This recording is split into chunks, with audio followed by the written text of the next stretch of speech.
السلام علیکم ورحمۃ اللہ وبرکاتہ.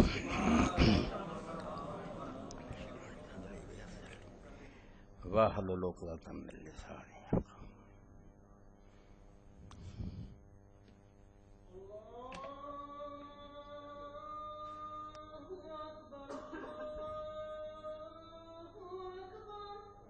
اللہ اکبر اللہ اکبر.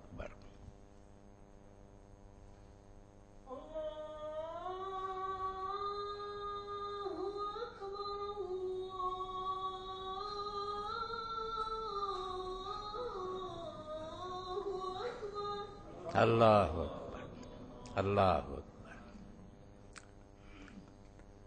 وحدہ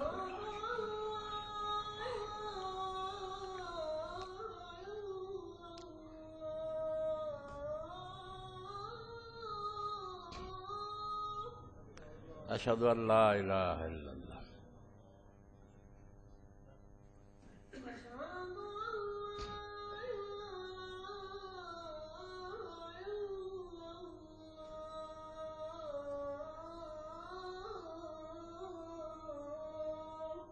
اشہد ان لا الہ الا اللہ.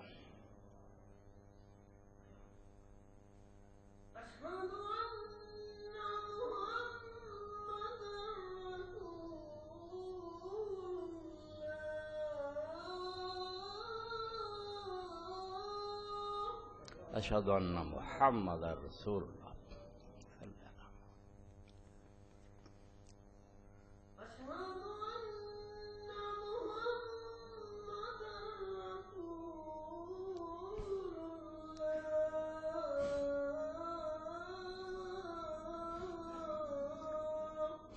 اشہد ان محمد رسول اللہ.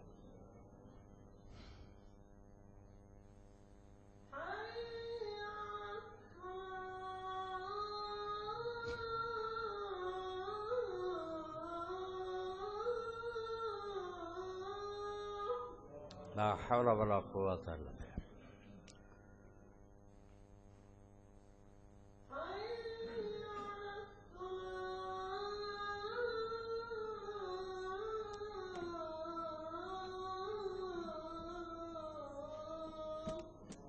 لا حول ولا قوة الا باللہ.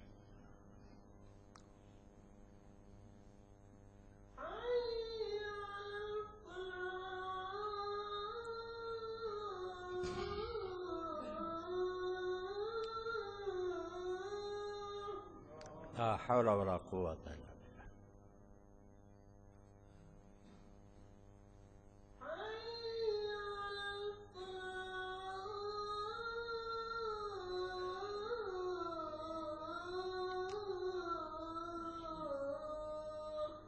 لا حول ولا قوة الا باللہ.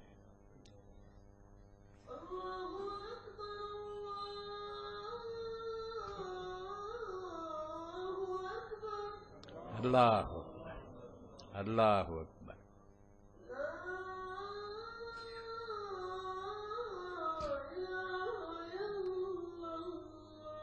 لا الہ الا اللہ وحدہ لا شریک لہ محمد عبدہ رضیت باللہ محمد. اللہم صلی علی محمد علی ابراہیم محمد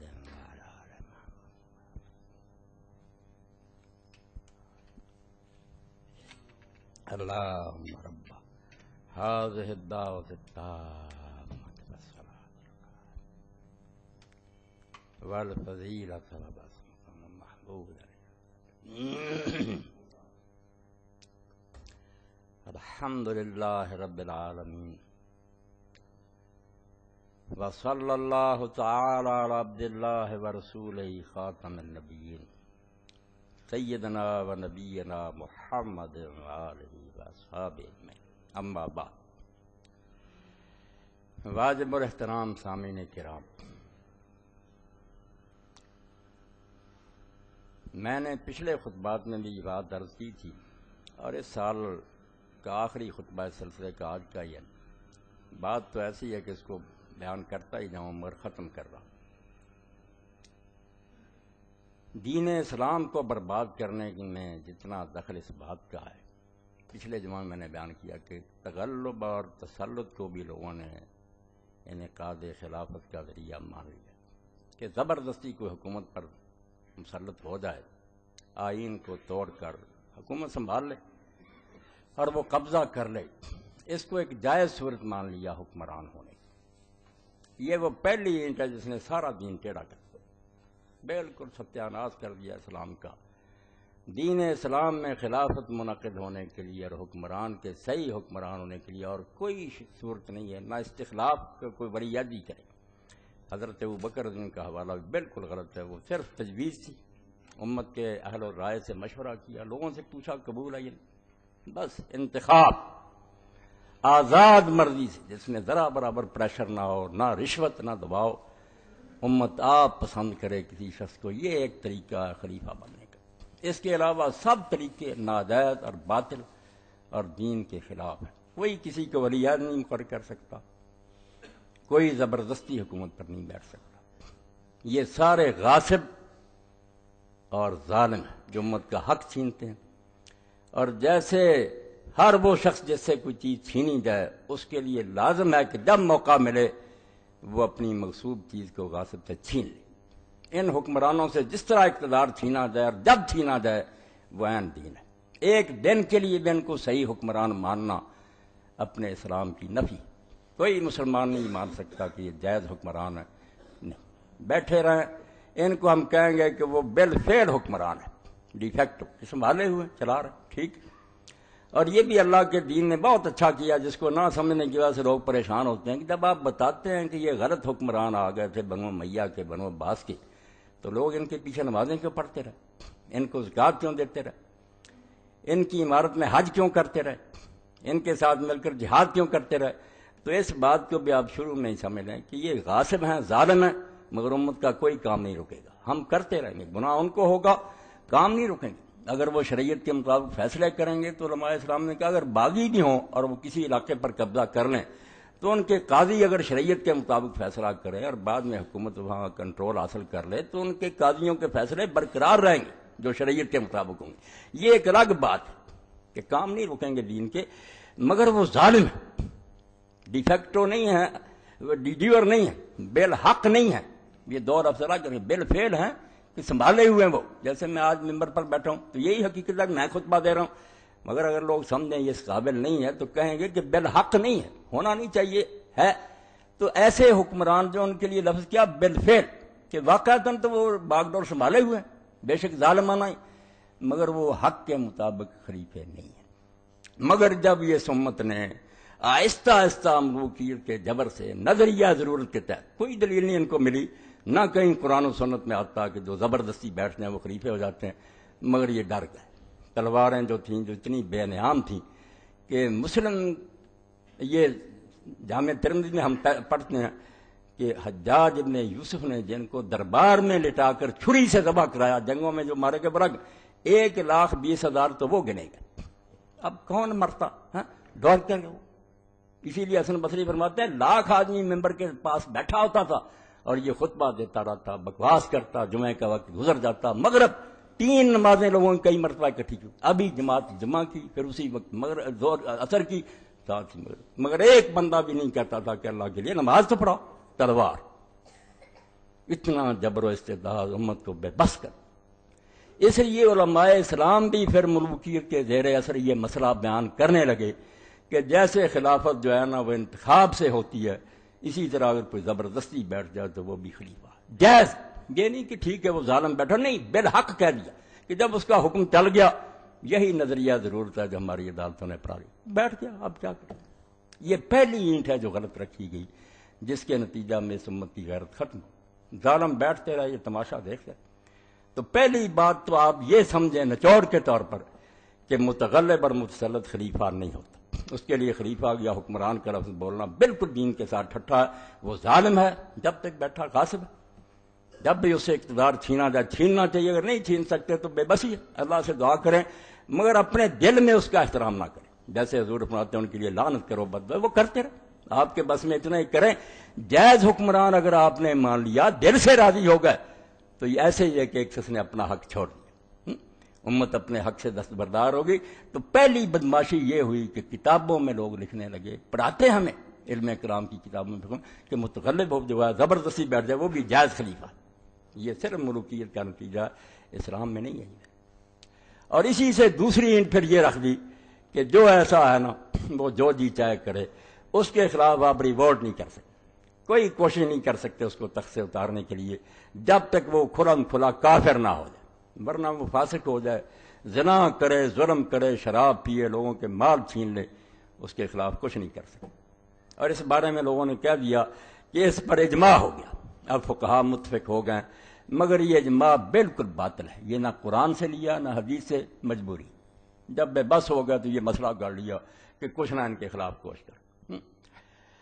اور اس کا برا نتیجہ جو میں نے دیکھا، سارا میں نے یہ دفتر کنگالا کہ اتنے اونچے آدمی ہیں، شاہ ولی اللہ رحمۃ اللہ علیہ اور امام شوکانی ہیں اللہ تعالی میں، مولانا شریف تھانوی، یہ بھی کہتے ہیں کہ جو لوگوں نے پہلے ائمہ کے خلاف خروج کیا ان کو امام کہتے ہیں کہ یہ حکمران سے امام ہی، ان کے خلاف جو اٹھے نا حضرت حسین رضی اللہ عنہ، بعد میں بھی لوگ ان کو کہتے ہیں کہ وہ مجتہد، ہم ان کی خطا پر کہتے ہیں کہ غلطی کی، اللہ انہیں معاف کرے، مگر اب یہ بات ثابت ہو گئی ہے کہ وہ کنجر ہوں، بدماش ہوں، ان کے خلاف جو خروج کرے گا، جہاد کرے گا، وہ باغی ہے، مجرم ہے۔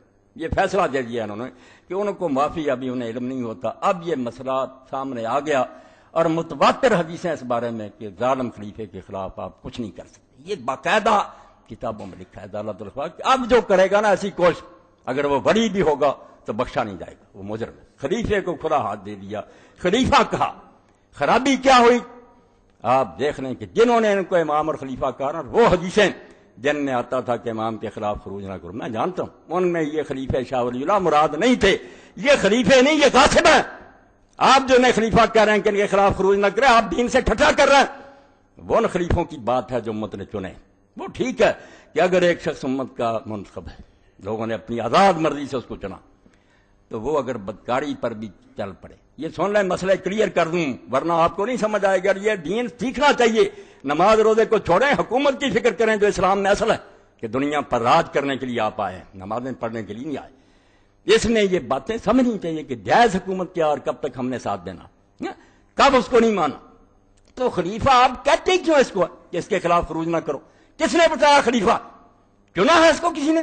یہ ظالم ہے، بدماش ہے، زبردستی قابض ہو گیا، جیسے میری زمین کوئی قبضہ گروپ چھین لے، وہ مالک ہو گیا کہ اس کی خرید و فروخت جائز ہو جائے۔ اور خلیفے کی بات کریں جس کو امت نے اپنی آزاد مرضی سے چنا، اس کے لیے یہی مسئلہ ہے کہ اگر وہ پہلے ہی فاسق ہے تو اگر امت بیعت بھی کرتی وہ بھی خلیفہ نہیں ہو سکے۔ یہ مسئلہ یاد رکھیں کہ اگر امت کی مرضی کے بغیر آیا پھر تو سرے سے نہیں، اور اگر امت نے بھی بالفرض چن لیا، سوء اختیار، غلط چناؤ کیا، وہ فاسق ہے، یہ بھی بیعت کا لازم ہے، وہ خلیفہ نہیں، اس کو کوئی خلیفے والا اختیار نہیں۔ مگر اگر چنتے وقت وہ نیک تھا، اب بگڑ گیا، یہ سمجھیں کہ ابتداءً فاسق نہیں تھا، اب بدکاری اس نے کرنی شروع کر دی۔ تو اس میں ہم بہت دیر تک دیکھیں گے کہ وہ بہت دین سے دور تو نہیں چلا گیا، اصلاح کی کوشش کریں گے، اس کے غلط حکم نہیں مانیں گے، یہ بھی حضور نے کہہ دیا، غلط حکم نہیں ماننا بے شک، مگر یہ خلیفہ جائز ہے، ہمارا چنا ہوا، ہم بہت موقع دیں گے اس کو سمجھیں۔ حدیثیں ان کے لیے، انہوں نے ظلم کیا، ان ظالموں کے حق میں چسپاں کر دی جن کو ایک دن بھی خلیفہ نہیں لگا۔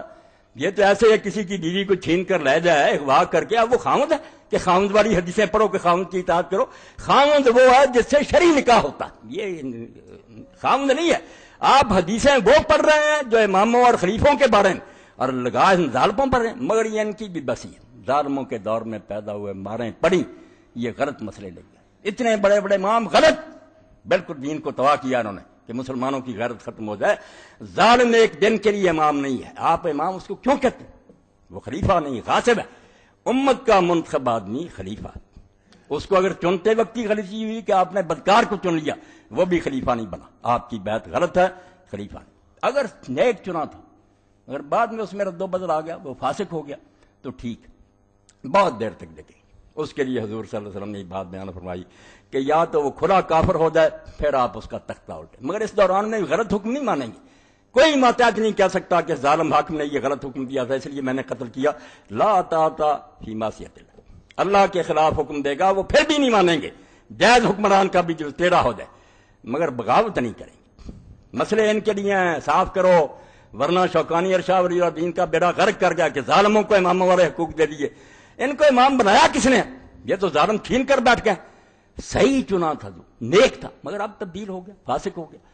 تو پھر ٹھیک ہے، اصلاح کی بہت کوشش کریں گے، سمجھائیں گے، جو رکاوٹ ڈال سکتے ہیں۔ غلط حکم نہیں مانیں گے، مگر بغاوت کے لیے کہا یا کھلا کافر ہو جائے یا نماز چھوڑ دے۔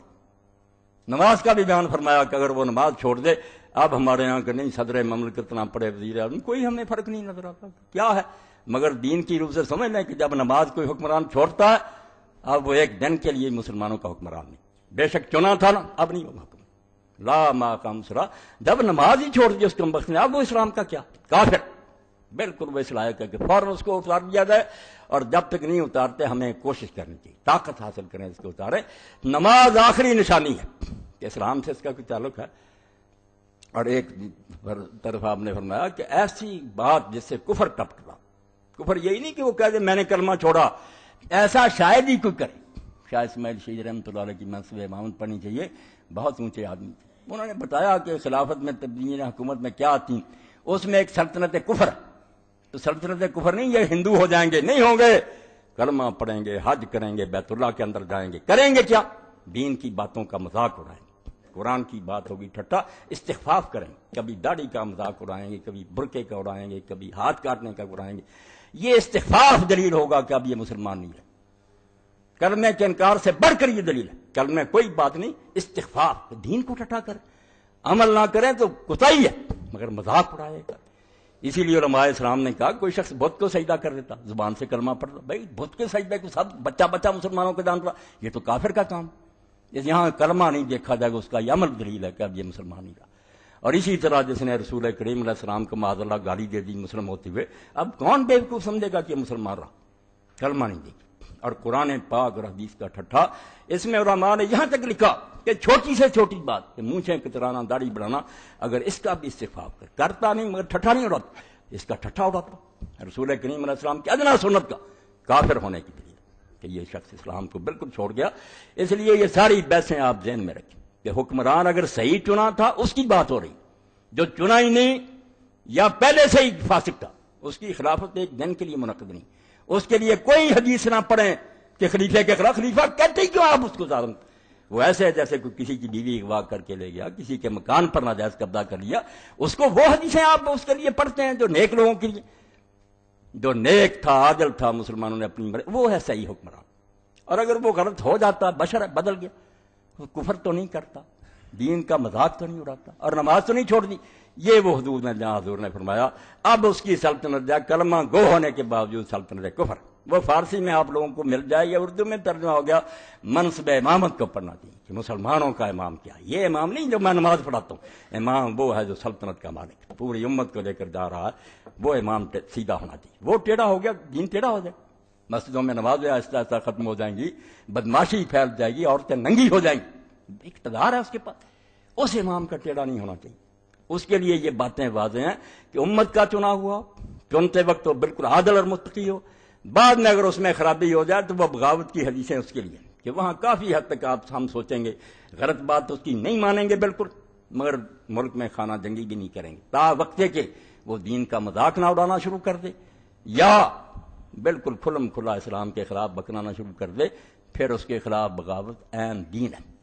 تو شاہ ولی اللہ رحمۃ اللہ علیہ کہتے ہیں کہ متواتر بالمعنی روایتیں، اور شوکانی بھی کہتے ہیں وہ ان کے لیے جو امام تھے باقی امت کے چنے وہ غلط ہو گئے، ان کے لیے وہ سب دیکھا جائے گا، بہت دیر تک صبر کیا جائے گا، مگر جو ایک دن کے لیے ہمارے چنے ہوئے الیکشن امام نہیں ہے، وہ ظالم بیٹھ گئے، ان کو تو ہم برداشت نہیں کر رہے ہیں، ایسے ہی جیسے مرتا آدمی خنزیر کھاتا، بے بسی، ورنہ ہم دل سے اگر قبول کر رہے ہیں ہمارا ایمان ہی ختم ہو جائے، برائی سے نفرت نہ رہے، دین کا ستیہ ناش ہو جائے، نہیں وہ صحیح ہے۔ تو اس لیے ایک تو یہ بات آپ سمجھیں کہ دین کی بربادی میں ان دو چیزوں کا دخل ہے، پورا اسلام اس سے ٹیڑھا ہو گیا، یہ نمازیں جو آہستہ آہستہ چھوٹ گئیں، امت میں کرپشن آ گئی، سارا چیز امام ٹیڑھا ہو گیا، الناس علی دین ملوک، حکمران جب بگڑ جاتے ہیں تو لوگ ان کے طریقے پر چلتے ہیں، بالکل ماں روتے رہیں، درس ہوتے کچھ نہیں، بھائی سارا اقتدار ان کے پاس ہے، اسکول کالج ان کے پاس ہے، ذرائع جو ابلاغ ہیں ان کے پاس ہے، وہ ایک سیکنڈ میں ساری دنیا میں اپنی بات پھیلا سکتے ہیں، آپ کیا کریں گے؟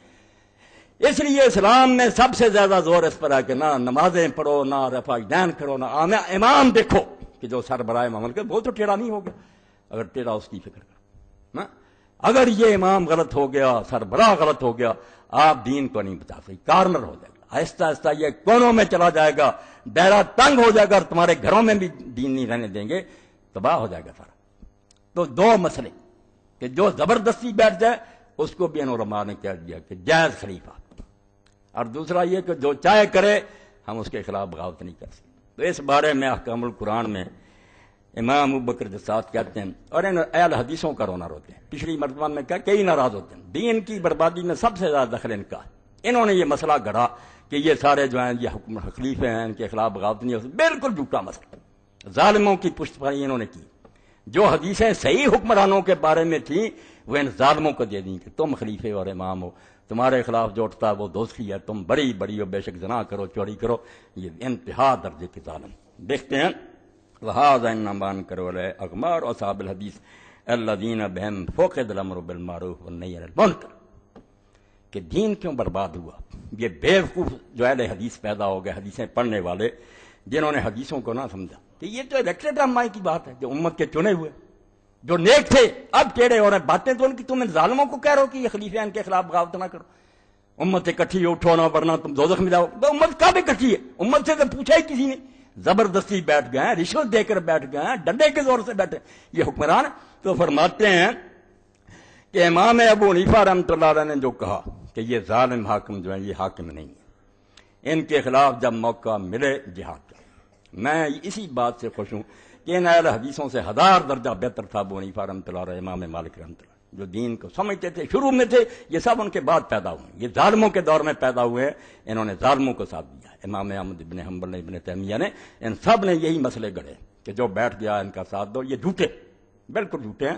سچے امام یہ تھے دونوں، جو پہلی اور دوسری صدی میں سے جو اٹھے، بالکل انہوں نے بنی عباس کے خلاف جہاد میں ساتھ دیا، انہوں نے بنی امیہ کے خلاف جہاد میں ساتھ دیا، اور یہاں تک ساتھ دیا کہ امام ابو حنیفہ رحمۃ اللہ علیہ سے ایک شخص نے پوچھا کہ یہ عبداللہ بن حسن کے بچے جو کھڑے ہوئے محمد نفذ کیا اور یہ ابراہیم امام نے فرمایا 50 نفری حج کرنے سے زیادہ بہتر ہے کہ ان کا ساتھ ان ظالموں کا تختہ اٹھا۔ مسئلہ یہ تھا جس کو انہوں نے غرق کیا، شیخ الحدیث بنے بیٹھے ہیں، اجماع اس پر فقہا کا، کون ہے اجماع کرنے والے؟ وہ جو ظالموں کے زمانے میں پیدا ہوئے، جو وظیفے کھاتے رہے، وہ مسئلے کرتے ہیں کہ ان ظالموں کو سپورٹ کرو۔ ابو حنیفہ رحمۃ اللہ نے کہا 50 نفری حج کرنے سے بہتر ہے کہ ان کا ساتھ دو۔ اور اسی وجہ سے امام صاحب رحمۃ اللہ علیہ کو بعد میں مار پڑی، جیل خانے میں زبردستی زہر پیش کیا گیا، فرمایا میں نہیں پیوں گا، پلا دو۔ منہ کھول کر منصور کے لوگوں نے پلایا اور کوڑے مارے، امام کے بدن میں زہر اثر کر گیا، فرمایا مر جاؤں گا مگر میں یہ نہیں فتویٰ دوں گا کہ جو امت کے پوچھے بغیر زبردستی بیٹھ گئے، ان کی بیعت ہے اور یہ خلیفے۔ اور امام مالک رحمۃ اللہ نے یہی بات کہی، لوگوں نے ان سے پوچھا کہ یہ بیعت جو لیتے ہیں، ان مولویوں سے پوچھا نا، شیخ الحدیثوں سے، انہوں نے کہا لوگ تو پھر جاتے ہیں، بیعت کرتے ہیں، بعد میں پھر جاتے ہیں اور لوگوں کا ساتھ دے دیتے ہیں، نیک لوگوں کا، تمہارا تختہ اٹھنے کی۔ تو انہوں نے ایک حجاجی قسم نکالی، حجاج بن یوسف ظالم کے نام پر مشہور ہے، مولویوں نے بتایا کہ تم یہ قسم لیا کرو کہ میں بیعت کر رہا ہوں اس کی، اور اگر میں اس بیعت سے پھروں تو میری بیویوں کو طلاق، میرے غلام آزاد، اور میرا سارا مال اللہ کی راہ میں صدقہ، کہ یہ منواؤ اس سے تاکہ پھریں تو سب کچھ ہو جائے۔ اب امام مالک رحمۃ اللہ علیہ سے لوگوں نے پوچھا کہ یہ قسم لیتے ہیں عباسی؟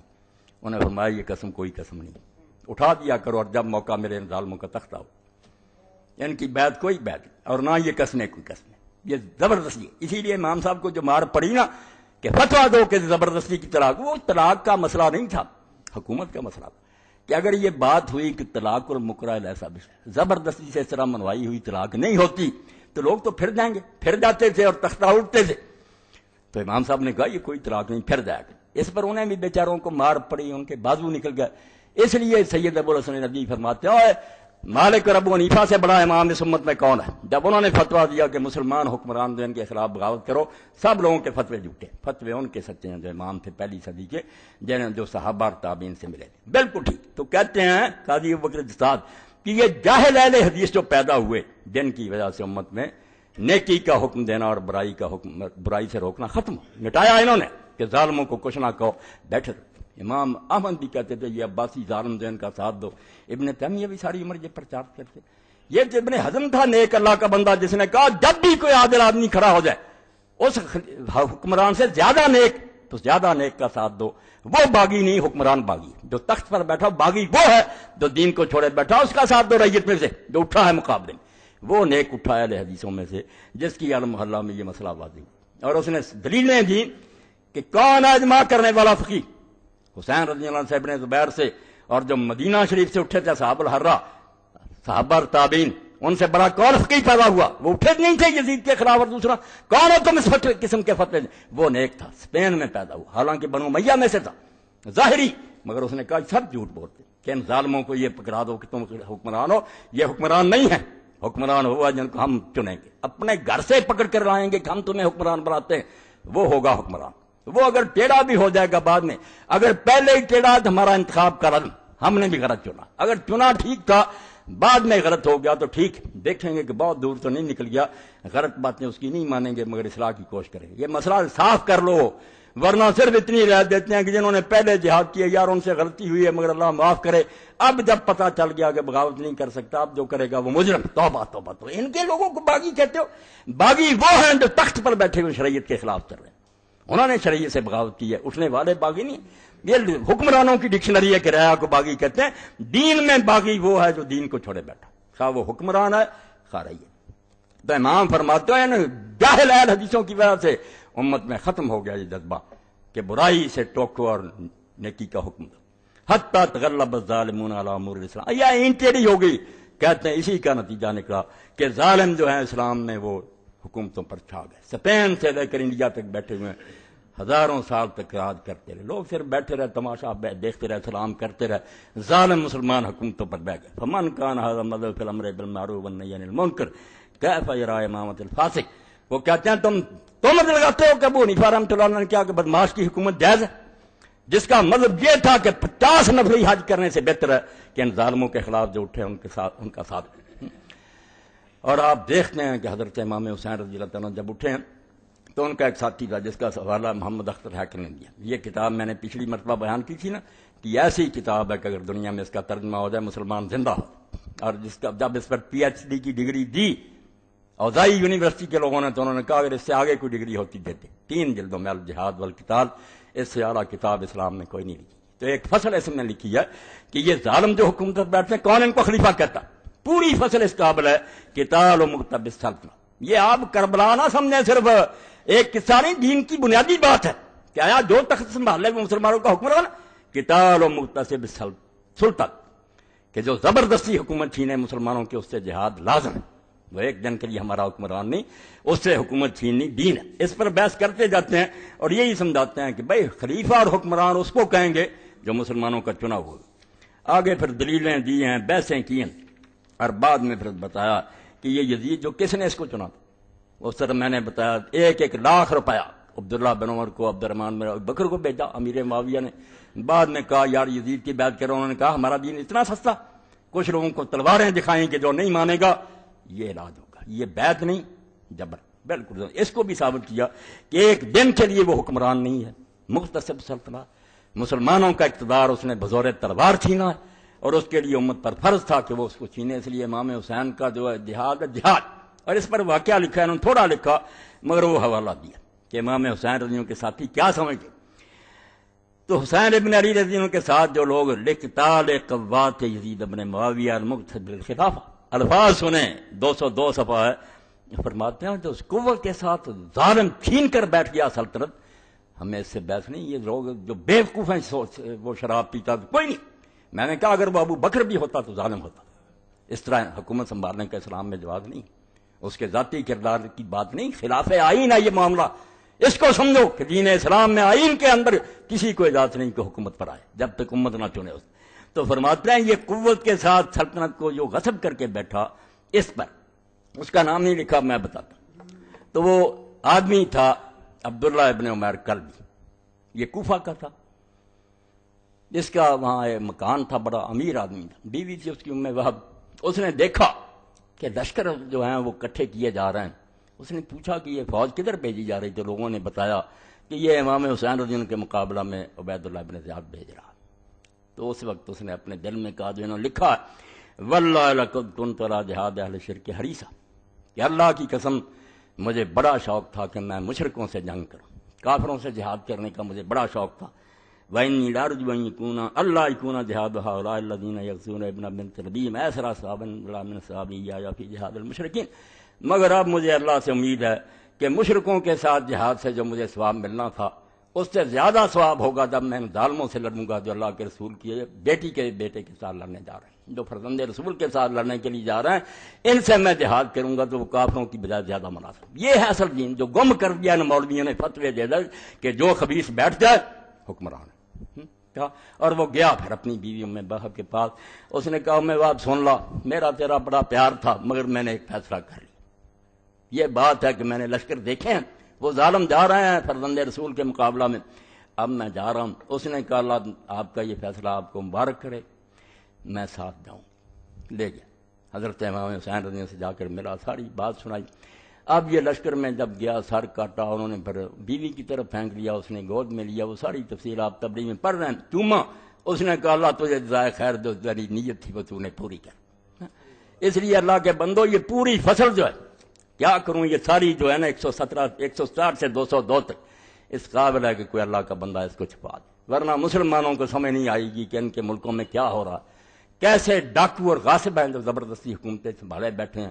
یہ فصل پوری چاہیے کہ یہ حکمران نہیں ہے، نہ ان کو کوئی امام کہے نہ خلیفہ کہے، وہ خلیفوں اور حکومتوں والی حدیثیں ان کے لیے نہ پڑھو اللہ کے لیے، یہ تو ظالم ہیں، آپ ان کو کیوں مدد دے رہے ہیں؟ کیوں وہ حدیثیں مسلمان غریبوں کے خلاف پڑھ رہے ہیں؟ اگر کوئی کوشش کرتا آپ کہتے ہیں باغی آپ جھوٹے ہیں جو دین کو نقصان پہنچا رہے ہیں۔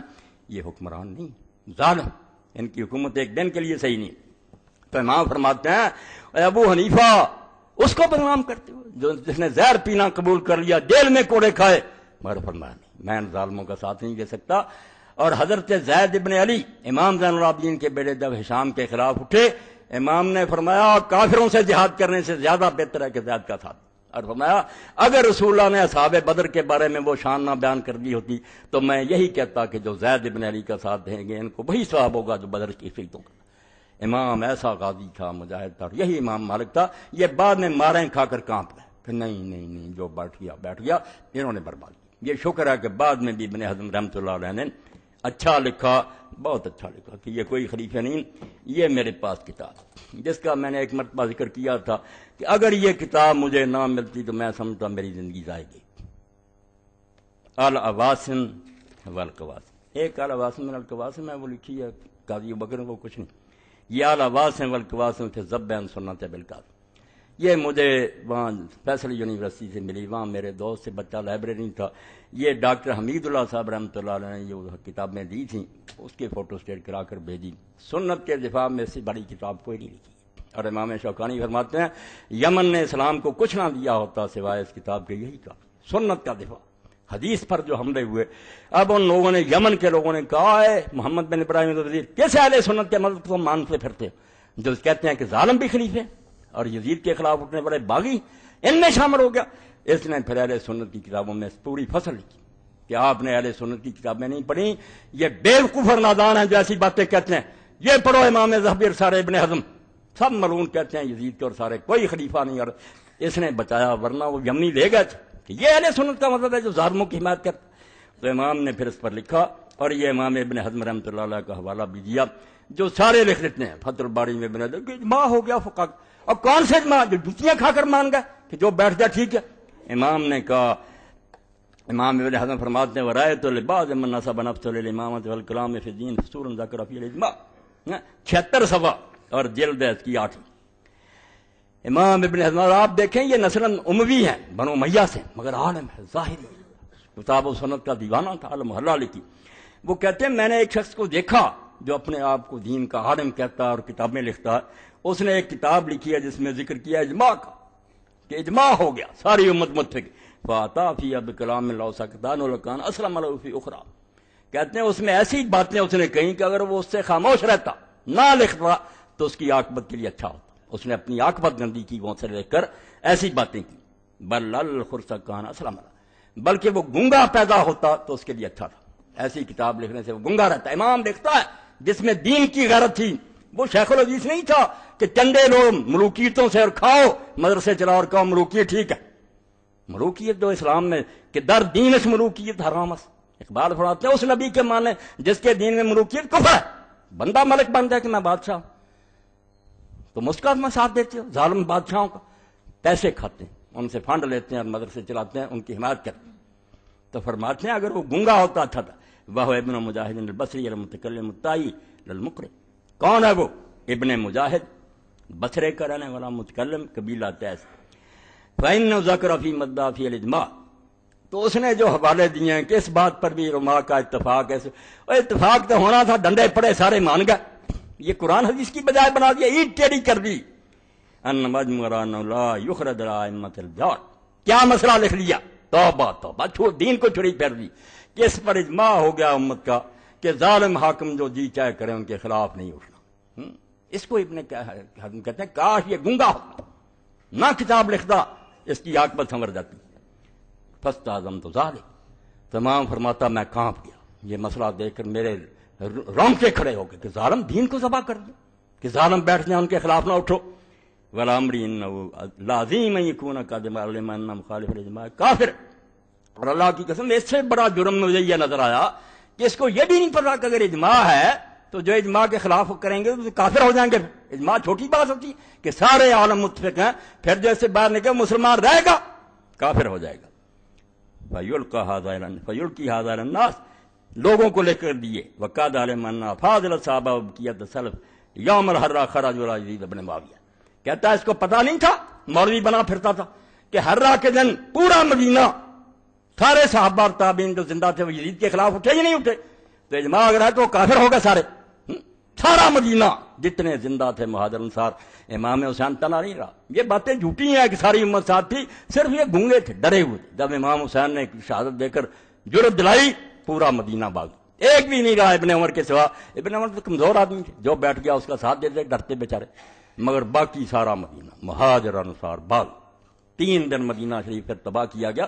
چلو ان بیچاروں کس میں شہادت دی؟ تو فرماتے ہیں یہ مولوی جو تھا ابن مجاہد تائی، اس کو پتہ نہیں تھا کہ افاضل صحابہ جو چوٹی کے صحابہ تھے، وبقیت السلف، اور جو نیک لوگ زندہ تھے سو یوم الحرہ، اور مدینے والی جنگ میں کربلا کے بعد خرج ولا یزید ابن معاویہ وان ابن زبیر ومن تاب من خیار الناس خرج ولا، اور اس کو یہ بھی شرم نہیں آئی کہ عبداللہ ابن زبیر جیسا صحابی اور انگنت مسلمان اس کے تحت مکہ میں اور مدینہ میں یزید کے خلاف نہیں اٹھے اور سارے علاقے چھین کر وہ خلیفہ نہیں بنے۔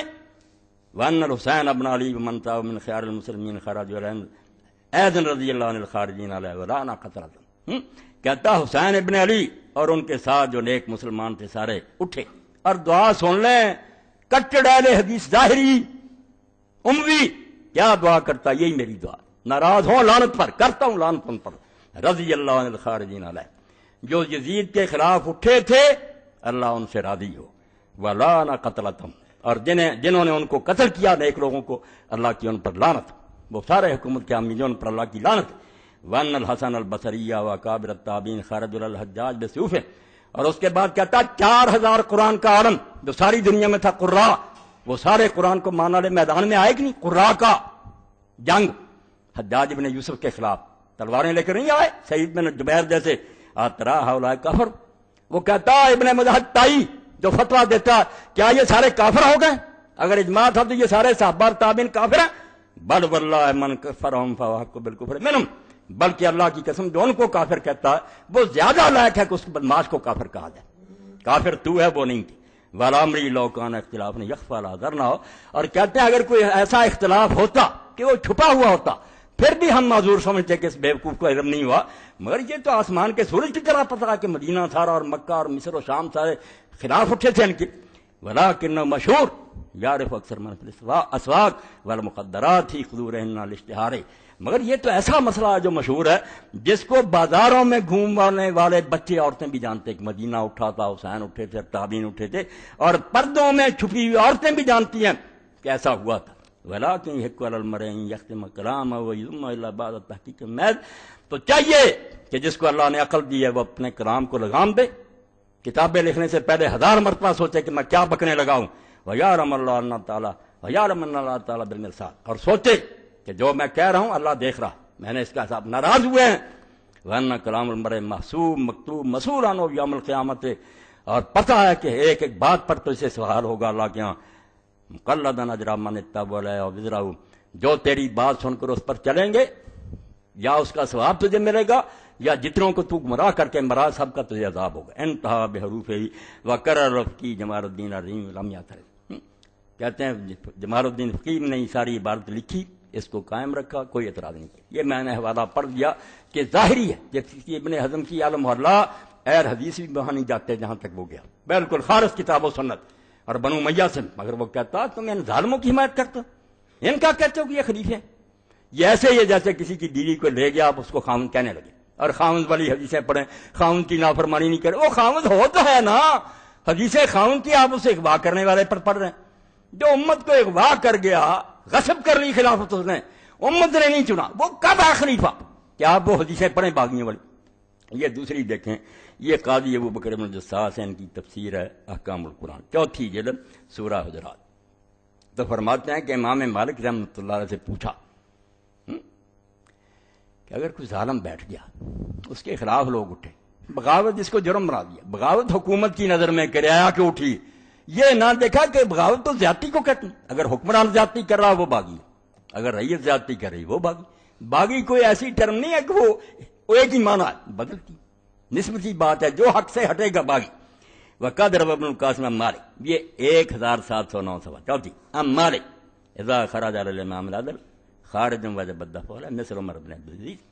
امام مالک نے فرمایا اگر تو کوئی حکمران ہے عادل، عمر بن عبدالعزیز جیسا، پھر کوئی خبیث اٹھتا اور امت میں گڑبڑ ڈالتا، تو پھر فرض ہے کہ لوگ اس عادل حکمران کا ساتھ، اس خلیفہ کا ساتھ دیں، اس ظالم کا سر کچلیں۔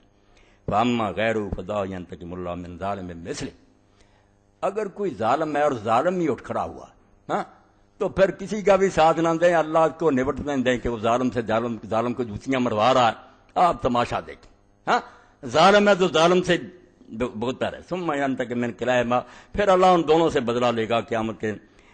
قال اللہ تعالیٰ فاذا جاء وعد اولاما، یہ پڑھا قال مالک اذا بوجا للامام فقام علیہ اخوانہ قتل اذا کان له ولد۔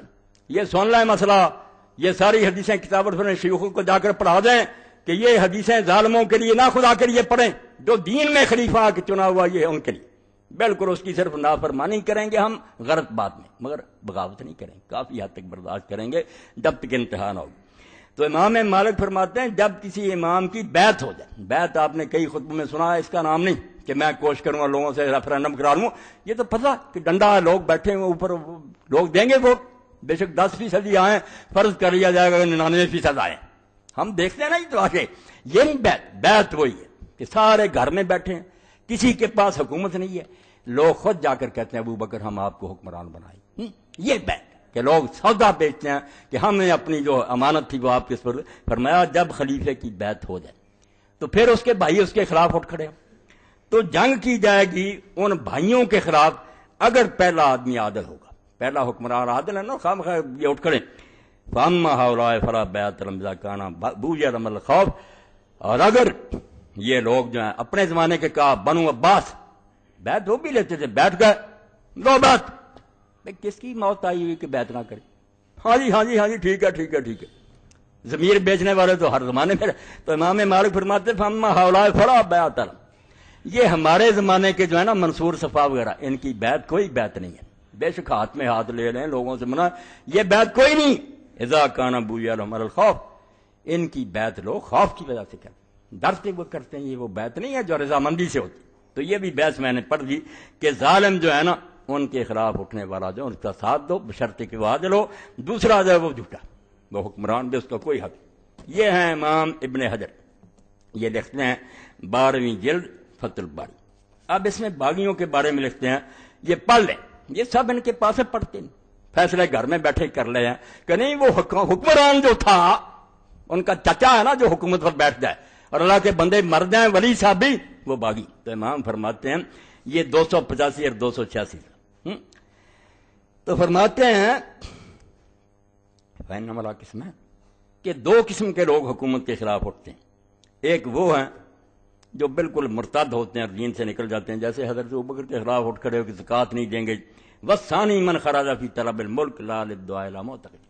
ایک دوسرا گروہ جن کا کوئی نیا عقیدہ نہیں ہوتا، کوئی نیا ایمان نہیں ہوتا، وہ بھی مسلمان ہی ہوتے ہیں مگر وہ حکومت کے لیے اٹھتے ہیں، یہ کہتے ہیں سیاسی تھا تو کیسا جادو سر پر کر گیا کہ سیاست نہیں تو اسلام ہے کس کا نام؟ آپ بڑے فخر سے کہتے ہیں کہ امام حسین کا جھگڑا سیاسی ہے. دین ہوتا شرم سے ڈوب مرتا. جس دین میں سیاست نہیں وہ ہندوازم ہے، وہ عیسائیت ہے، بدھ مت ہے، اسلام نہیں. اسلام میں تو پہلی بات ہی ہے کانت بنو اسرائیل تسوسہم الانبیاء کہ انبیاء بنی اسرائیل سیاست کرتے تھے. حکومت کی بھاگ دوڑ نبیوں کے ہاتھ میں ہوتی تھی. اب حضور نے فرمایا نبی نہیں آئیں گے، خلفاء ہوں. یہاں سیاست عبادت مکاری نہیں ہے. ملک کا انتظام اللہ کے قانون کے مطابق چلانا نماز روزے سے بڑی عبادت ہے، امت کو ٹھیک لے کر چلو. ہم اللہ کس میں ہے. تو فرماتے ہیں یہ سلطنت کے لیے جو اٹھتے ہیں یہ بھی دو قسم کے.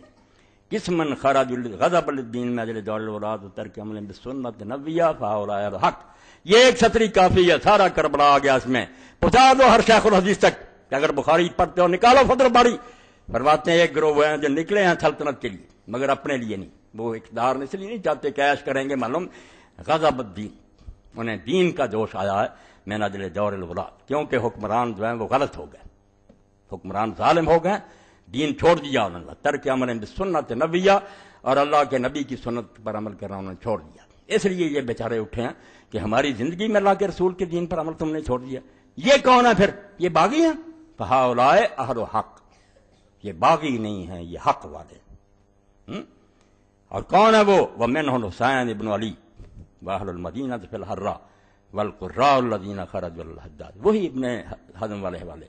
انہی اہل حق میں سے ہیں جو صرف دین کی غیرت سے اٹھے تھے. حسین ابن علی ہیں مدینے والے حرہ میں، اور وہ قاری ہیں 4000 قاری، ایک آدھا عالمی 4000 جو سارے شہروں میں تھا پوری دنیا میں حجاج کے مقابلے میں. جانے دیجیے دیر و جماعت میں پڑھنا، کربلا پر نہ رک جانا، پتہ چلے کہ جو عالم اسلام میں قاری تھا نکل کھڑا ہوا.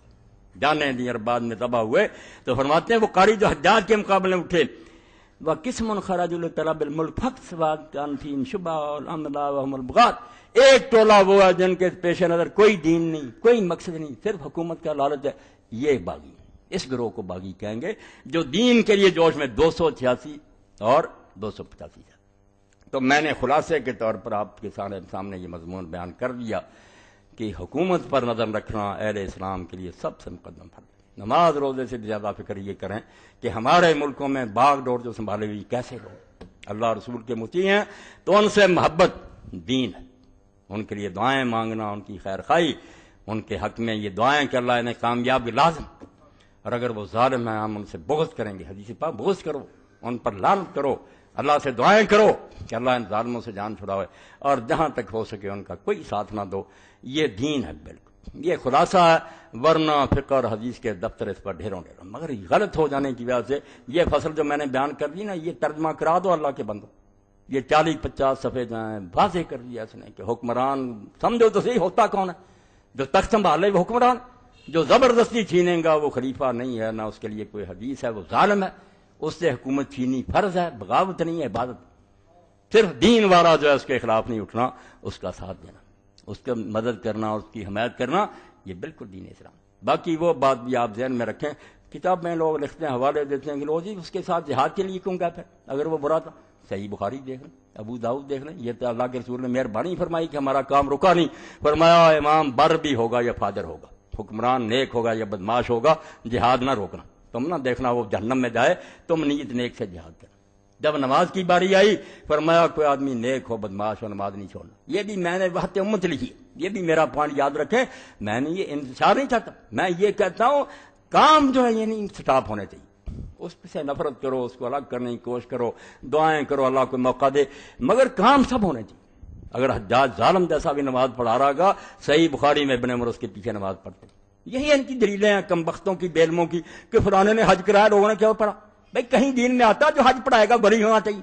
فاسق پڑھاتے رہے، لوگ ان کے پیچھے پڑھتے رہے. علماء نے اس سے نتیجہ یہ نکالا کہ فاسق کی امامت بھی جائز. اور جب دلیل تھی ہے کہ کیوں بدکار کے پیچھے نماز جائز ہے، فرماتے ہیں لوگوں نے حجاج کے پیچھے نہیں پڑھی. وہ افسق اہل البریہ، امام نے فرماتے ہو کائنات میں سب سے بڑا بدماش تھا، لوگ اس کے پیچھے نماز پڑھتے تھے. اس لیے نماز جو مولوی کہے نا سن لو، کسی مولوی کی بات نہیں مانی. ہر فرقے کے پیچھے پڑھو، ہر شخص کے پیچھے پڑھو، اس کے اعمال اس کے ساتھ. دین میں کہیں نہیں آیا کہ شیعہ کے پیچھے نہ پڑھو، خارجی کے پیچھے نہ پڑھو. کو علی کو گاڑیاں دے دے بھگتا پھرے گا خارجی، نماز نہیں چھوڑ سکتا.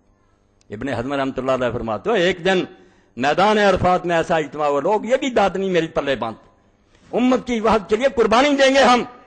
اس سے نفرت کریں گے وہ بے ایمان ہے، مگر نماز نہیں چھوڑیں گے۔ نماز اگر ہم الگ کریں گے دین کے ٹکڑے ہو جائے گا۔ نماز مسلمانوں کی وحدت ہے، کسی مسجد میں ہو رہی ہے، قبلہ پڑھ رہا، قرآن پڑھ رہا، تو 3 گروہ آ گئے میدان عرفات میں، تینوں کا آپس میں جھگڑا تھا اس زمانے میں حکومت کا۔ ایک طرف عبداللہ بن زبیر رضی اللہ کا کیمپ تھا، ایک طرف عبد الملک بن مروان کے لوگ تھے، ایک طرف نجدہ خارجی تھا۔ ابن عمر ان جھگڑوں میں نہیں آتے تھے کہ مسلمانوں کا فساد میں نہیں ہوں، مگر نماز ان سب کے پیچھے پڑھتے تھے، جو مسلح پر قابض ہو جاتا تھا یہ پڑھتے۔ تو لوگوں نے ان سے پوچھا کہ آپ نماز سب کے پیچھے پڑھ، فرمایا اور قرآن نے کہا تعاون علی البر والتقوی، جب نیکی کی کوئی آواز دینا حی علی الصلاۃ، تو میں کیوں نہ اس کی مانوں؟ اس وقت کوئی برائی کے لیے کہہ رہا، جب وہ کہے گا مسلمانوں کو قتل کریں نہیں مانوں گا، تو نماز نہ خدا کے لیے چھوڑیں۔ بالکل یہ لکھتے ہیں نا بدعتی کے پیچھے نماز اللہ ان پر کرے جو جس کے یہ لائق، ظالم ہے، اہل حدیث ہیں دوسرے سب ظالم۔ میں نے ان میں پڑھا ایک دلیل نہیں ان کے پاس، نہیں یہ اہل باطل بھئی ایک من گھڑت باتیں کیا سی بات۔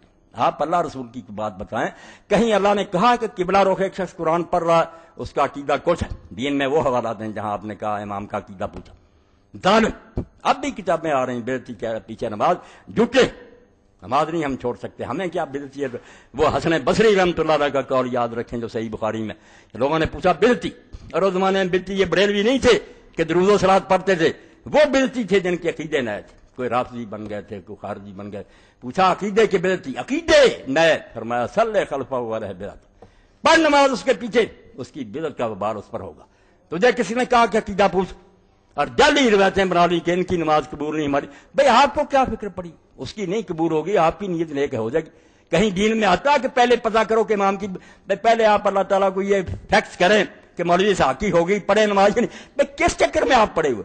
آپ اپنی نیت نیک کریں، قرآن پڑھ رہا ہو قبلہ رخ۔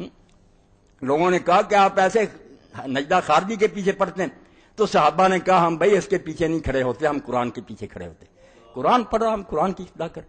تو اس لیے ایک طرف تو وقت امت کو نقصان نہیں پہنچنا چاہیے کہ نمازیں سب کے پیچھے پڑھو۔ اگر وقت آ جائے اللہ پناہ دے کہ کوئی ظالم مسلمان علاقوں پر حملہ کر دے، جیسے عراق میں ہو گیا، افغانستان میں، یہاں بھی کوئی کر دے کم وقت 65 کی جنگ کی طرح، پھر ہم نہیں دیکھیں گے کہ حکمران کون ہے، نہیں حکمران کا نہیں، یہ ملک مسلمانوں کا ملک ہے، دارالاسلام ہے، اس کا ایک چپا مسجد ہے، پھر ہم مر مٹیں گے، پھر کسی کے اعلان کی ضرورت نہیں، ہر مسلمان مرد عورت پر فرض ہو جائے گا کہ ملک کی حفاظت کرے۔ دارالاسلام مسجد کی طرح، جو مسلمانوں کا علاقہ چھوٹی بات نہیں ہوتا، عمل کریں یہ حکمران یا نہ کریں ان کی قسمت ہے، مگر وہ علاقہ مسجد ہے، ہم نے اس لیے لیا کہ یہاں اسلام چلائیں، کبھی چل پڑے اللہ کو منظور ہوگا، 1 انچ نہیں گم ہونے دے گا۔ ہجوم العدو علی ارض المسلمین، جب دشمن مسلمانوں کے ملک میں گھس آئے پھر کسی اعلان کی ضرورت نہیں، ہر مرد اور غلام پر فرض ہے کہ وہ اپنا ملک آزاد کرائے۔ اس لیے ایک طرف یہ بھی بات یاد رکھنی ہے، ظالم حکمرانوں والا مسئلہ بھی یاد رکھنا، مگر نمازیں پڑھنا، جہاد ہو ساتھ دینا، اور زکوٰۃ اگر بیت المال مانگے تو دینا۔ ہم بری ہو جائیں گے اگر وہ لوٹ جائیں گے، کھا لیں گے، اللہ سے جا کر خود ہی معاملہ ان کا ہوگا۔ ہمیں یہی حکم ہے کہ ائمہ دور کو دے دو، ظالم ہے تو دے دو ان کو، غلط کریں گے تو بھگتیں۔ اس لیے امت کی وحدت حضور کو کتنی مطلوب ہے، ٹکڑے نہ ہو جائے، آپس میں اصلاح کی کوشش کرو، درست کرنے کی ساری کوشش کرو، مگر اتفاق قائم رکھو۔ بالکل اس اتفاق میں خلل نہیں آنا چاہیے۔ اور اس سلسلے میں ایک بات جو کئی مرتبہ کئی وقت امت میں پھر آپ لوگوں کو بتا دوں کہ میرے نزدیک یہ مسئلے جو ہے نا نماز کے، اللہ گواہ میں ممبر کہتے ہیں ان کی رائے حقیقت نہیں ہے کہ رفع یدین اور فاتحہ کر دوسرے، رائے کچھ نہیں ہے۔ یہ صحابہ کرام سے لوگ ساری طرح پڑھ رہے ہیں، امت کے چوٹی کے لوگ پڑھ رہے ہیں، کوئی ان میں سے بے نماز نہیں ہے، کوئی گمراہ نہیں ہے، ترجیح کا معاملہ ہے۔ میں سمجھتا ہوں مجھے زیادہ ثبوت ملتا فاتحہ پڑھنے کا پڑھے، دوسرا سمجھتا ہے اس کے بغیر بھی ٹھیک ہے۔ یاد رکھو میں یہاں اعلان کر رہا ہوں نماز ہے ساری امت کی درست ہے، میں اللہ کو گواہ کرتا ہوں ایک امت کا آدمی بھی نہیں جو غلط نماز پڑھ رہا، سب کے پاس یہ حدیث ہے یا صحابہ کرام کا طرز عمل ہے، کوئی گمراہ نہیں، بالکل سارے ٹھیک ہیں، کوئی فکر نہ کرو۔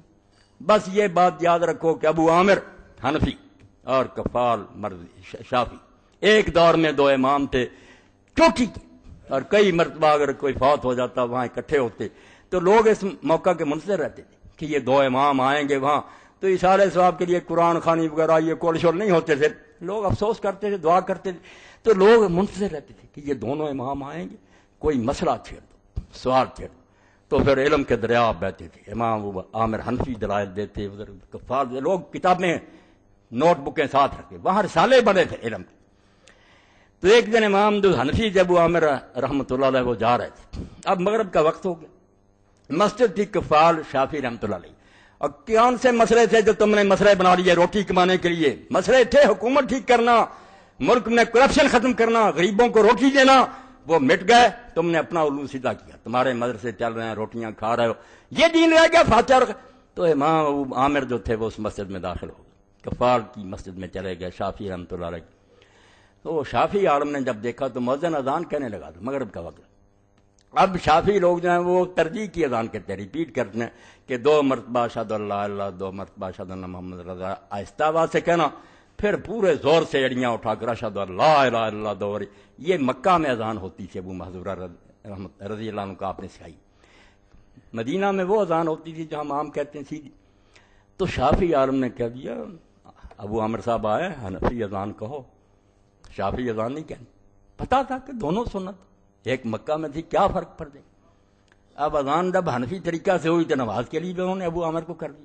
اور کون ان ملاؤں کو سمجھائے؟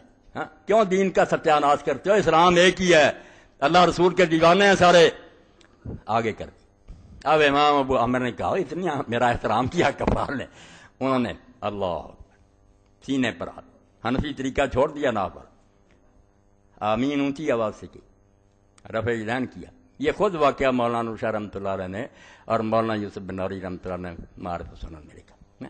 کتنی بڑی اونچی مثال کہ کوئی نمازوں کا نہیں بگڑتا، میں رفع یدین چھوڑ دوں وہ حنفی کر لے، کوئی اچھوت نہیں ہو جائے گا۔ سب لوگوں نے یہ شرارتیں شروع کر رکھی ہیں، کوئی بات نہیں۔ کوئی اللہ کا بندہ جس کے سر پر آپ قرآن رکھ دیں کہ اللہ کو حاضر ناظر کیا، صحابہ کرام میں دونوں طرح کے لوگ تھے، رفع یدین کرتے تھے، چھوڑتے نہیں، مانے گا۔ امام ترمذی سے بڑا امام بخاری کا کون شاگرد ہے؟ وہ خود کہتے کہ کرنے والے بھی تھے، چھوڑنے والے۔ اب وہ صحابہ کرام بے دین مرے ہیں، توبہ توبہ، بے نماز مرے، اللہ سے ڈر جاؤ، بعد آ جاؤ۔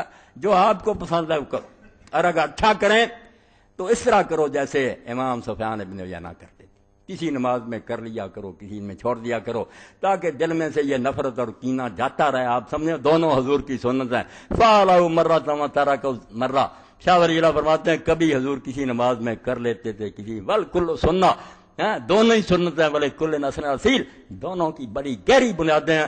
مگر فرقہ پرست مولوی یہ بات نہیں کہے گا، ملا یہ جس کو کہتے ہیں نا، ہے دونوں نے گالی بنا لی مگر بات ٹھیک۔ ملا یہ یہی ہے، تعصب ہے، تشدد ہے، دوسروں کو مسلمان نہ سمجھیں۔ تو اللہ کے لیے یہ اس سال کا میرا آخری خطبہ تھا اس خلافت کے بارے میں۔ اللہ تعالیٰ مجھے اور آپ سب کو خیریت سے رکھے، اور حکومت اسلامیہ کے لیے ہمارے دلوں میں تڑپ پیدا کرے۔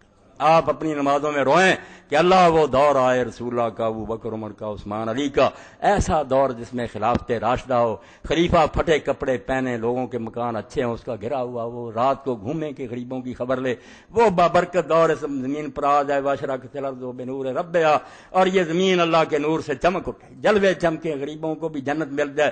اس کے لیے کوئی کوشش کرو جو اصل دین ہے۔ یہ چھوٹے چھوٹے مسئلے کوئی نہیں، یہ وقت گزاری کے لیے، اپنی دکانیں چمکانے کے لیے ہیں۔ وآخر دعوانا الحمدللہ رب العالمین، وصلی اللہ تعالی علی خیر خلقہ محمد وآلہ واصحابہ اجمعین۔ بسم اللہ، الحمدللہ،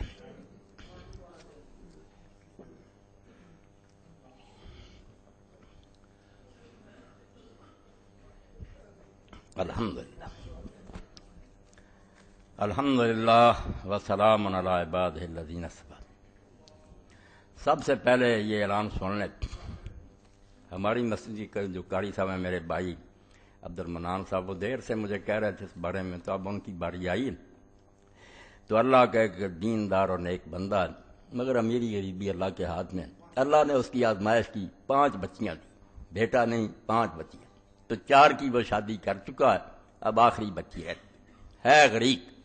اب آپ سب کے دل اس فکرہ سے ہل جانے چاہیے، اور آپ سب کو چاہیے کہ جو کچھ آپ زیادہ سے زیادہ تعامل کر سکیں، یہ سمجھ کر کہ اس غریب کی بچی نہیں، میری اور آپ کی بچی، بالکل اس کی مدد کرائیں۔ آپ نے، اللہ کے رسول نے فرمایا جو کسی مومن کا دل خوش کرتا ہے وہ دراصل مجھے خوش کرتا ہے۔ رشتہ تو یہی ہے نا کہ حضور کا امتی ہے، اور جو مومن کو مجھے خوش کرتا ہے وہ اللہ خوش کرتا ہے۔ اس لیے میرے بھائی، آج آپ اس سلسلہ میں زیادہ سے زیادہ تعاون کریں، اور کوتاہی نہ کیا کریں کہ تھوڑا بہت دے کر جان چھڑا لیا کر، اللہ نے آپ کو بہت دیا۔ لائٹنگ کی بچوں کی شادیوں پر میں دیکھتا ہوں لاکھوں کا خرچ ہو جاتا، مگر غریب کی بچی کے لیے جب کہتے ہیں تو آپ 10-20 ہزار بھی نہیں دیتے، تو یہ قابل افسوس حال ہے کہ مال اللہ کا ہے، اس کا بندہ جو ہے اللہ نے اس کو غریب بنایا. میرا آپ کا امتحان کیا کہ یہ میں نے بھیجا ہے، کوئی نہیں آتا. امیر المومنین علی رضی اللہ عنہ فرماتے ہیں ان المسکین رسول، جب مسکین آ کر سوال کرتا ہے تو دھوکہ نہ کھا، وہ مسکین نہیں آیا، اللہ کا قاصد آیا. وہ ایسے ہی ہے جیسے انسپیکٹر آتا ہے نا ٹیکس لینے کے لیے، چائے منگواؤ، چودھری صاحب آئے، کرسیاں دو، عزت کرتے ہیں کہ دنیا کے حکمران کا یہ بھیجا ہوا. فرماتے ہیں اللہ کا بھیجا ہوا، اللہ نے ازواج کے لیے بھیجا کہ تجھے امیر بنا دیا، مال میں نے دیا، یہ بندہ میں نے بھیجا، میں دیکھوں گا. اور اسی لیے قرآن میں جب ہم پڑھتے ہیں نا کہ برات یم الخبیثہ من الطیب، میرے راستے میں نکمی چیز دینے کا سوچنا بھی نہ، ورنہ میں اپنے حلم کی وجہ سے برداشت کرتا ہوں کہ تمہیں زندگی دیتا ہوں، ورنہ زمین میں دسا دوں کہ مال میرا، اور جب میرے نام پر مانگا تو تم نے ٹکا دے کے ترخا دیا. ہاں آپ کا داماد آتا اور ہم کوئی رشتہ دار آتے تھے لاکھوں لوٹا دیتے، جب میرا بندہ ہے. فرماتے ہیں من آت المسکین فقد آت اللہ، جو مسکین کو دیتا وہ کسی کو نہیں دیتا، اللہ کے دائیں ہاتھ پر رکھتا ہے. مسکین آپ کا مانا اللہ، اور جو مسکین کو خالی لوٹا دیتا، مسکین کا تو شاید کام کسی اور جگہ سے ہو جائے، مگر یہ کمبخت مجرم ہو گیا کہ اس نے اللہ کے نام کی یہ قدر کی کہ اللہ کے نام. تو آپ زیادہ سے زیادہ اس بارے میں تعاون کریں، اللہ آپ کو اجر، اللہ تعالیٰ قبول فرمائے اجر. یہ کیا فتاوی آن لائن کی ہر اتوار کی تمام سیریز باہر سٹار پر موجود ہیں. ہر اتوار کو میں عصر سے مغرب تک سوالوں کے جواب دیتا ہوں، وہاں کوئی کال کی قیمت نہیں، آپ جب چاہیں سوال کر سکتے ہیں، مرد عورت. 0800 11777 اس نمبر پر آپ کال کر کے پوچھ سکتے ہیں جو جیتے. تو اس کی سیریز بنی ہے، بڑے قیمتی سوالوں کے مولانا جوابات دیے ہیں. موتیوں کو تمام ساتھی حاصل کریں، سیریز 1 نمبر اور ریکارڈنگ بہترین ہے. اس کے علاوہ ایک مجلس کی 3 طلاقیں، یہ زاہد صاحب میرے بھائی بیٹھے ہیں، انہوں نے چھپا دی تھی، بہت اچھے کاج کر، یہ بھی ہر شخص پاس رکھے، کیونکہ روزانہ یہ فتنہ اٹھتا کہ کوئی شخص 3 طلاق دے دیتا بیوقوفی سے. تو یہ مولوی حضرات کہتے ہیں 3 ہو گئی، حلالے کرو. تو اللہ جزائے خیر دے، رحمت فرمائے، فوت ہو گیا پیر کرم شاہ رحمۃ اللہ علیہ. انہوں نے اس پر بہت اچھی کتاب لکھی، بریلوی ہوتے حنفی ہوتے، چوٹی کی کتاب لکھی ہے. جامع ادر کے بھی فتوے دیے چاروں مسلکوں کے کہ ایک ہی طلاق ہوتی ہے، کسی حلالے کی ضرورت نہیں، نکاح قائم ہے. ہر شے کا جواب بھی ہے. یہ کتاب ہر شخص اپنے پاس رکھے، اس دور کی یہ ضرورت ہے. بالکل وہ کتاب ہر شخص کے پاس ہونی چاہیے. ایک مجلس کی 3 طلاقیں، اور نماز نبوی بھی علامہ البانی صاحب کی آپ لے لیں تاکہ سنت کے مریض الائد ہسپتال میں داخل ہیں ان کے لیے خصوصی دعا پڑھیں انشاءاللہ نماز کے بعد. یہ کیا ہم نے کچھ عرصہ پہلے یہ اعلان سن لیں، پہلے بھی کئی مرتبہ ہوا مگر وقت قریب آ رہا، صرف 1 مہینے کے قریب رہ گیا. انشاءاللہ ہمارا قافلہ عمرہ کے لیے روانہ ہو جائے گا. بہت لوگوں نے لکھوا دیے نام، تو یہ آپ بھی سن لیں. ہم نے کچھ عرصہ پہلے عمرہ کے لیے اعلان فرمایا تھا، جو لوگ عمرہ پر جانا چاہتے ہیں وہ لوگ 25 مارچ تک ایڈوانس 25,000 روپے اور پاسپورٹ جمع کروا دیں. کل خرچہ کھانے کے علاوہ 40,000 روپے، تقریباً 40,000. رہائش، زیارات، جدہ، مکہ، مدینہ، واپس مکہ اور واپس جدہ شامل ہو. جو لوگ جانا چاہتے ہیں وہ فون نمبر پر رابطہ کریں. یہ زاہد بھائی بیٹھے ہوئے ہیں، ان سے ملاقات کر رہے ہیں. اور 25 مارچ تک وہ لوگ اپنے نام بھی لکھوا دیں اور 25,000 پیشگی جمع کرا دیں، پاسپورٹ وغیرہ بھی تیاری کریں. دعا ہے کہ اللہ تعالیٰ اس آخری عمر میں بالکل اقبال کی طرح تمنا ہے، بیں پیری رہے یسرب گرفتم. فرماتے ہیں بوڑھا ہو گیا ہوں، تصور میں کہتے ہیں، اور مدینہ شریف کے راستے پر چل رہا ہوں. اپنے خیال میں بیچارے سوچ رہے نا وہ نصیب نہیں ہوا، مگر میری آرزو یہی ہے کہ ہم سب کو اللہ تعالیٰ آخر عمر میں یہ موقع دے. زندگی کا تو اعتبار ہی، بیں پیری رہے یسرب گرفتم، نوا خان سرور ہے آشکانہ. اپنے خیال میں کہتے ہیں مدینہ شریف کو جا رہا ہوں بڑھاپے میں، اور نشے میں حضور کی نعتیں پڑھتا جا رہا ہوں. چواں مرغے کے در سہرا سرے شام، کشاید پر بفکر آشیانہ. کیسی مثال دی ہے کہ جب پرندے کا وقت ہوتا ہے شام کا تو وہ پھر اپنے پر کھولتا ہے اپنے آشیانے کی طرف جانے کی. اور مومن کا اصل آشیانہ مکہ اور مدینہ ہی ہے. کتنے ترستے ہیں کہ وہاں موت آ جائے، حضور کے روضہ کے سائے میں دفن ہو جائیں. جو شیخ الہند محمود الحسن رحمۃ اللہ علیہ تھے، جو بند کے بانی تھے، تو ان کے نواسے تھے، وہ پیامی تخلص کرتے تھے شاعر سے. بات جب آ جاتی ہے پھر مزہ آتا نا مجھے، میں پھر ختم نہیں کرتا. تو جلسہ ہو رہا تھا اسکول میں، لوگ سیرت النبی پر تقریریں کر رہے تھے، تو پیامی رحمۃ اللہ علیہ نے ایک شعر پڑھا جس پر ہیڈ ماسٹر سے لے کر پھر سارا مجمع بچے روئے. پیامی صاحب نے کہا پیامی موت سے ڈرتا نہیں، پر آرزو یہ ہے کہ پہنچے روضہ خیر الورا پر موت سے پہلے. موت کی تو فکر نہیں، مگر اللہ مرنے سے پہلے روضہ رسول پر بلا، قیامی موت سے ڈرتا نہیں، پر آرزو یہ ہے کہ پہنچے روضہ خیر الورا پر موت سے پہلے۔ تو اس سلسلہ میں یہ لوگ رابطہ ان سے کریں۔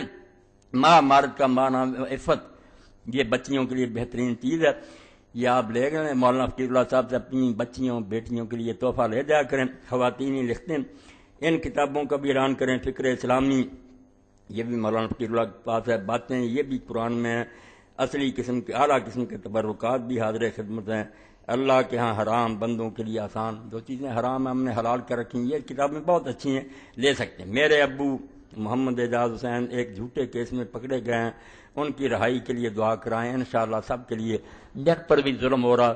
اب ایک کتاب یہ میرے ساتھی نے رکھ دی، طاغوت کے تعاون سے جہاد، وہ بات جو خطبے کے شروع میں ہوئی نا، دین کو ذبح کر دیا نا دعویٰ والوں نے، یہ کتاب لے کر طاغوت سے تعاون اور جہاد، توبہ توبہ، جس کے کفر کا حکم ہے کہ من یکفر بالطاغوت، طاغوت کا کفر کرو، موسم اس کے ساتھ تعاون۔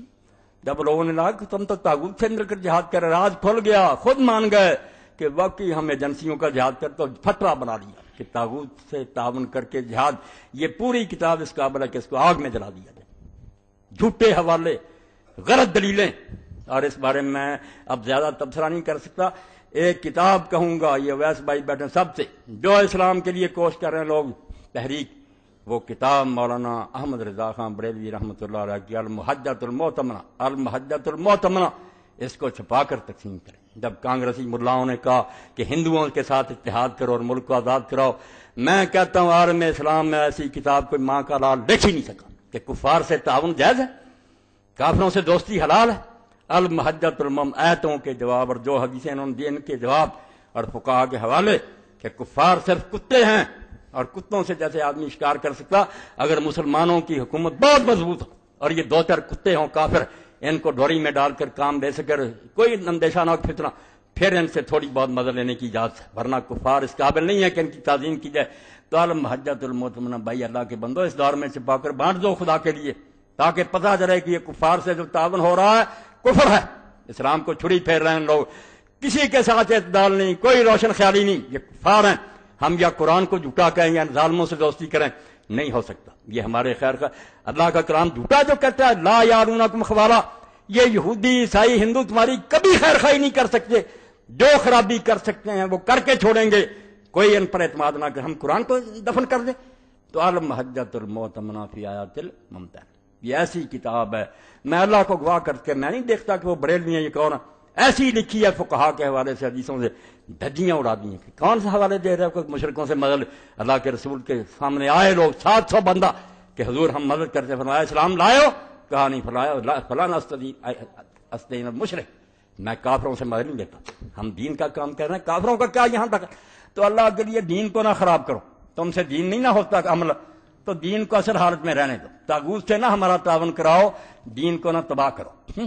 جہاد تو تم نے کیا کرنا، اب یہ فتح دے دیے کہ طاغوت کے تعاون سے جہاد، مسلمان کا بچہ جانتا ہے کہ طاغوت کا تو کفر کرنا ہم پر فرض ہے، انکار کرو، لعنت بھیجو اور اس کی دھجیاں اڑاؤ، تم تعاون کرتے، حوالے جھوٹے، دلیلیں جھوٹی، اس پر شاید کوئی خطبہ ہو جائے، مگر وہ المحجۃ الموت اللہ کے لیے اس کے پڑھ لو۔ میں نے کہا موتی بخیر دیا اس کے علم اور فقہ کا کوئی اندازہ ہی نہیں، کیا روتے ہیں لوگ کہ وہ بریلوی ہے، وہ دیوبندی، علم ان کا ستی، پھنسے ہوئے اپنے اپنے دائروں میں۔ قدر کرو اللہ کے کسی بندے نے بھی یہاں جو کام کیا، ٹھیک ہے، جو غلطی ہے اس کو نہ مان۔ اللہم صلی علی سیدنا و نبینا محمد وعلی آلہ وصحبہ بارک وسلم۔ اللہم اغفر للمؤمنین والمؤمنات والمسلمین والمسلمات الاحیاء منہم والاموات، ان اللہ یامر بالعدل والاحسان وایتاء ذی القربی وینہی عن الفحشاء والمنکر والبغی یعظکم لعلکم تذکرون۔ پاسپورٹ اور 25,000 روپے